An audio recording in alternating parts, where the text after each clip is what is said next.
तो सबसे पहले आप सबको ईद मुबारक। फार्म हाउस का थोड़ा विज़िट करवा दो। जंगल बना हुआ है तो लेमन छोटे छोटे।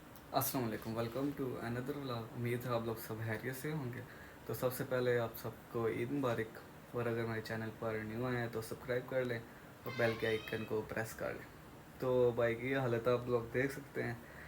आप भी कह रहे होंगे तो ईद का दिन है को भाई क्या बना है। तो यार सीन यही है कि आप लोगों को पता है कि बकरा ईद पे बॉयज़ जो होते हैं उनका यही हुलिया होता है, क्योंकि कुर्बानी वगैरह करनी होती है। यही तो बेसिकली गर्ल्स की होती है।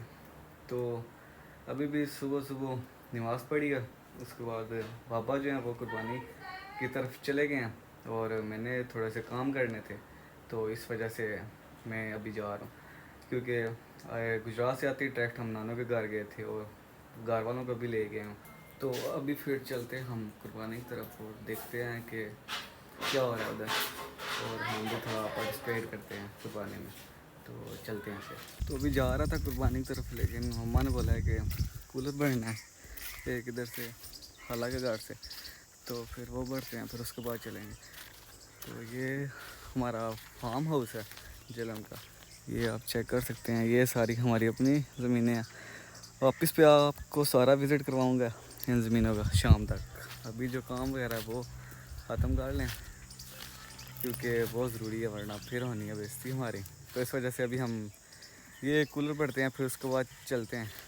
तो टी शर्ट जो है वो चेंज कर लिया, क्योंकि जो वाइट थी उसमें अगर कोई दाग वगैरह लग जाता तो वो साफ़ नज़र आना था, तो बुरा लगता है, इसलिए हमने ब्लू पहन लिया। अगर दाग लग भी जाता है तो इतना शो नहीं होगा। जुटो था जुटो जुट के थ्रू के चा करना। तो कुर्बानी से वापस आ चुके हैं। तो जो हमने रिश्तेदारों वगैरह में बांटना था गोश्त, और अपने इलाके में वो इलाके में सारा कुछ दे हैं, और जो रिश्तेदारों को देना था वो पैक कर दिया। तो अभी थोड़ी देर तक उनको देने निकलना है। तो बाकी जो फ्रीज़ वगैरह करना था हमने वो दिखा देते हैं। फ्रीज़ वगैरह भी हमने कर लिया। ये कुछ पड़ा हुआ है, कुछ ये चेक कर सकते हैं। तो ये हमारे फ़ोन, वॉच, ये गिरा गर्म हो गए काफ़ी। इधर का टेम्परेचर जो है ना बहुत ज़्यादा, बहुत यहाँ पे तो बहुत गर्मी है। यकीन करो बड़ी मुश्किल से रह रहा हूँ मैं इधर, मजबूरी है, लेकिन चलो खैर है, एडजस्ट कर लेंगे। तो आपका भाई रेडी हो चुका है, क्योंकि अभी हम जा रहे हैं ताई के घर। उनको ईद नहीं मिली थी तो उनको हम ईद मिलने जा रहे हैं। तो सोचा है पहले आपको फार्म हाउस का थोड़ा विज़िट करवा दूँ। तो ये जो सारा इलाका है ये आपके भाई का है, और इस साइड पे अगर हम ज़मीनें देखें तो ये जो ज़मीन है यहाँ से स्टार्ट होती है, इस जगह से आगे ये सारी। इधर हमारे पास इसमें पौधे वगैरह भी लगे हुए हैं, जिसमें लेमन है और मौसमी वगैरह है, माल्टे भी लगे हुए हैं, और उसमें हमारे पास किन्नू जो है वो भी है। ये इस साइड पे भी ये सारी ज़मीन हमारी अपनी है। ये जो है इन ज़मीनों में सिर्फ एक ही फसल हम काश्त करते हैं जो कि गंदम की है। वो भी हमने उसकी कटाई वगैरह हो चुकी है, क्योंकि अप्रैल में हो जाती है। तो फिर उसके बाद ये सारा ज़मीनें ऐसी पड़ी रहती हैं। वो वहाँ तक आपको मैं जूम करके दिखाता हूँ। ये यहाँ तक, ये जहाँ पे गाड़ नज़र आ रहे हैं ना, इसके नीचे नीचे ये सारी ज़मीनें आप लोगों के भाई की है। ये सारी यहाँ पे सब गंदम होती है, उसके अलावा और कुछ भी नहीं हम काश्त करते, क्योंकि यहाँ पे होते ही नहीं। हम गुजरात ही होते हैं, तो इस वजह से हम ठेके पे भी ज़मीनें नहीं देते, क्योंकि हम खुद ही सारा कुछ जो भी करना हम खुद ही करते हैं अपनी ज़मीनों के साथ। ये रही इस साइड पे, उस साइड पे ये बहुत ज़्यादा है, वो नीचे तक हमारी ज़मीनें। ये ट्यूबवेल्स लगी हुई हैं, इनके ज़रिए हम पानी वगैरह देते हैं।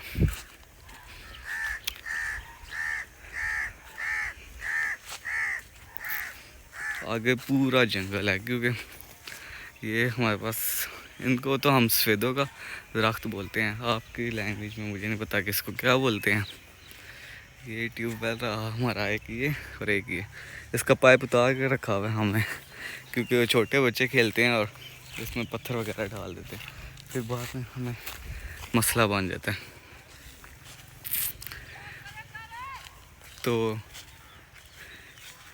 ये बस फिरते रहे। और इस साइड पे भी ये सारा यहाँ पे जंगल बना हुआ था, इतना जंगल था ना कि बहुत जंगल का, इधर जाने का दिल ही नहीं करता था। लेकिन अभी हम ये सारे काट के ना सेल कर दिए हैं।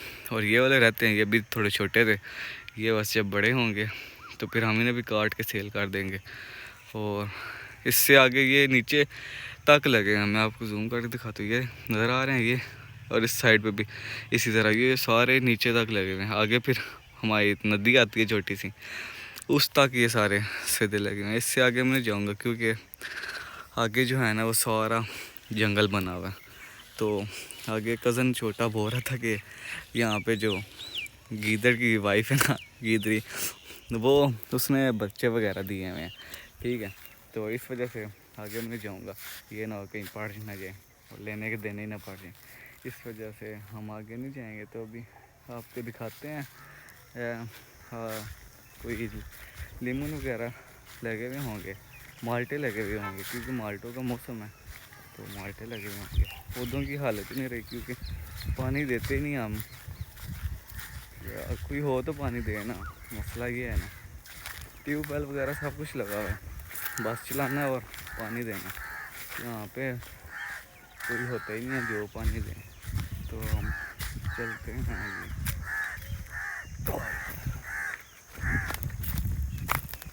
ये पौधों की हालत आप देख सकते हैं, मुरझाए हुए हैं सारे। कल हम आए थे तो कल पानी दिया था लेकिन नहीं हुए, इनकी हालत बहुत ख़राब हुई है। माल्टे की रहा, ये छोटा छोटा अभी छोटे छोटे हैं बिल्कुल, माशाल्लाह से फल लगा हुआ है। ये इतने इतने बड़े होते हैं, ये तो बहुत मुरझा आ गए हैं गर्मी की वजह से। था यहाँ का टेम्परेचर मैंने आपको बताया बहुत ज़्यादा होता है, बहुत, यकीन करो सुबह के पसीने ही नहीं सूख रहे। कूलर्स लगे हुए, रूम्स कूलर्स, पंखे लगे हुए, हवा ही नहीं लगती उनकी। ये लेमन छोटे छोटे, ये रहा। बाकी तो और तो कुछ भी नहीं है इस साइड पे अगर हम जाए ना, यहाँ से आगे जाएंगे तो साथ ही ज़मीन के साथ ही नदी बहती है। इधर से नदी होती वो आगे जो मेन नदी है ना उसके साथ जाके ये मिलती है। तो ये आपके भाई की ज़मीनें अच्छी खासी ज़मीनें, बट वर्क इतना हम नहीं करते हैं, इन पर काम नहीं करते हैं क्योंकि अभी हम यहाँ पे होते नहीं है। जब यहाँ पे थे ना तब हम अच्छा खासा इन पर वर्क करते थे। तो और आपको दिखाते हैं इधर अपने इलाके का नाम। मैं आपको एक खूबसूरती बताता हूँ, अभी तो नहीं बताऊँगा, जब मुझे टाइम मिला ना तो फिर मैं आपको अपने इलाके की खूबसूरती बताऊँगा। क्योंकि मेरे फ्रेंड्स यहाँ पे आए थे तो उन्होंने बस मुझे ये कहा था कि आपको ना मड़ी वगैरह जाने की ज़रूरत नहीं है क्योंकि माशाल्लाह से ये हमारा जो इलाका है ना ये चारों तरफ से ना माउंटेन्स ही माउंटेन्स है। और मीन्स के जैसे है ना मरी का इलाका के पहाड़ी पहाड़ साइडों पे ऊपर पहाड़, तो हमारे इलाके में भी जो रोड आती है ना वो पहाड़ों से ही होती हुई आती है। यहाँ पे सबस हर तरह हरियाली हरियाली होती है। अब पहाड़ के मौसम में सिर्फ एक ये है कि यहाँ पे जो बर्फ़बारी नहीं होती जिसकी वजह से गर्मी बहुत होती है, बाकी ऑल ओके है। जैसे मुझे मेरा कज़न आया था ना तो उसने यही मुझे कहा, वो मेरे फ्रेंड वगैरह जो आए थे वो उन्होंने मुझे यही कहा था कि आपको मरी जाने की ज़रूरत नहीं है, आप लोगों का यहीं मरी बना हुआ है। तो मैं आपको यहाँ से जूम करके दिखाता हूँ, अगर पहाड़ नज़र आ गए तो ये चेक कर सकते हैं। इधर भी पहाड़ है, इस साइड पे जाएंगे ये रहे पहाड़, ये साइडों पे ये सारे पहाड़ हैं। और पीछे की तरफ नहीं नज़र आएंगे क्योंकि यहाँ पे दरख्त वगैरह लगे हुए हैं। तो इंशाल्लाह प्लान बनाता हूँ मैं, अगर मैं अभी बाहर निकला ना फ्रेंड्स वगैरह के साथ तो फिर मैं आपको विज़िट कराऊँगा अपना इलाका सारा। एक बात है ये रहा, यहाँ पे सुकून जो है ना बहुत सुकून है। वो जो शर्म शोर होता है, किधर से गाड़ी आ रही है किधर से आ रही है, ऊपर से फैक्ट्रीज वगैरह का इलादा अब हुआ वहाँ पे, तो रात को अगर आप सही से सितारे देखें ना आसमान पे तो वो भी नहीं नज़र आ रहे थे, बहुत कम नज़र आ रहे थे जिनकी कोई रोशनी बहुत ज़्यादा हो। लेकिन यहाँ पे अगर आप रात को आसमान देखें तो इतना प्यारा लग रहा होता है ना, सितारे सितारे हर जगह पे होते हैं, हर आसमान पे हर तरफ सितारे सितारे होते हैं। माशाल्लाह से बहुत प्यारा लगता है। सुकून, बहुत सुकून। आप यहाँ पे देख सकते हैं मेरे पीछे सिर्फ़ और सिर्फ परिंदों वगैरह की आवाज़ें आ रही होंगी, कोई दूसरा शोर नहीं है, ना कोई गाड़ियों का ना कुछ।